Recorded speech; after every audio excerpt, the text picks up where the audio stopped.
This is a 252 watt output charger by Sabrent. A special thank you to them for sending it to me so that I can showcase it to you today. Today, we're going to talk about all the things. We're going to talk about how it comes, is there any assembly required, but more importantly, we're going to talk about this LCD screen. We're going to talk about the 8 charging ports and what it's capable of charging. All the things that I like. If there's anything tricky or problematic that we find along the way, we'll talk about that too. And then we'll round off with whether or not I think it's worth it for you to check it out. So once I get it open, you can see exquisite packaging here. I've got nice thick foam protecting this block. And here is the actual charging block itself. You see we've got 4 USB-C and 4 USB Type-A ports. And then this is going to be where we plug in. So this is the actual block. I appreciate that. Kind of got some mounting stuff back here, I think. Let's take a look at what's also in here. Yes, okay, so I've got the charging cord and then a mounting bracket. So I didn't even know that it had that. That's delightful. So I'm going to be able to, if I want, mount this on the wall, slide that on, and then have access to this from a mounted position. We'll see what I do, but really nice that it comes with that. And then, of course, you got your manuals and things so that you know how to use the device. So let's get it plugged in and see what it can do on charging.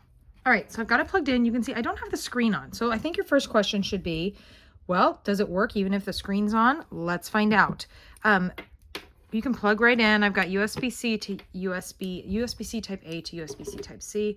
You can see the phone right here is pretty charged, but it's not plugged in. And once I plug in, charging. That's exactly what you want to see. But the screen is not on. So how do I get the screen on? This button right here. If I push and hold, you'll see that it's going to turn on and you can see which port it is. And because this guy is already pretty much charged, it's putting out almost nothing, right? A couple watts at best. So this is showing you what each port is doing. So I've got a bunch of things here. Let's go next with my MacBook, right? Okay, so I've got a MacBook here. This is a MacBook Air. I'm going to go ahead and plug it in to our port. We'll go with this first port, it's the C1A. And immediately, look, you can say, oh yeah, that's a MacBook and it's pretty dead. It's draining a lot. Remember, we have 252 watt output potential, and that's using roughly a fifth of it, right? So I love that. We can still see that both are charging. So what other things can we pop on here? Well, I've got my iPad. This one is like dead, like completely dead, won't even turn on. So I'm going to go ahead and plug this one in, and it's going to take just a second for it to turn on this side. But you can see almost immediately it's already starting. Oh, see, turned on so fast. Look at that. And so really great that this is doing it. And look at this. I've got an iPad, a MacBook, and a phone already plugged in, and I'm using just a tiny bit of the potential here. So you can plug in all the ports if you want, right? I'm going to add my headphones here too. But 8 full ports here, guys. That's what's so amazing for me. But it helps if you have the right charger. That's not going to work. All right cord. So with my 8 ports, I can go ahead and plug this one into. It doesn't really matter which one I use. The biggest thing that you're going to have to do is have space to have them close together if you only have these short ports. But either way, look at this. So headphones that were completely dead, charging. And again, doing tons of things. Now you'll see this one is barely charging. Remember, that's because it's charging my phone that is 100%. So I could go ahead and unplug that. But I love this. You can see exactly how much is coming out and that everything's running, and it does such a good job.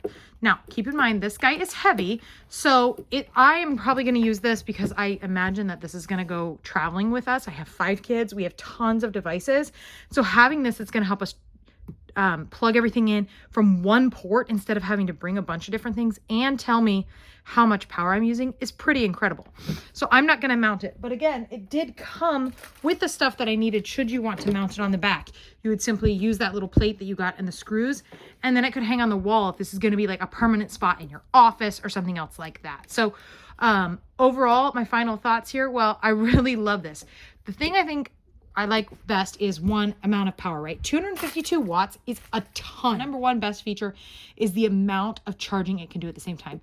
To me, the other feature that I really like is that you can turn the screen off. If you're in a hotel room and you hate that extra glow, I know that they're working. I turn the screen off and I'm not glowing at night. And then I want to check on it. I check in it again. I also really appreciate that it has the 2 different USB Type-C and USB Type-A ports so that it can adjust with the different cords, and that when you're done, this actually can pull out, and so you can store the cord separate from this, so it makes packing it easier. So final thoughts, this is worth it. If you need something to charge your devices, whether in your office or on the go, but to be able to do a bunch at the same time, and bonus of knowing how much power is going out, this is the way to go. This is a great charger and I encourage you to check it out.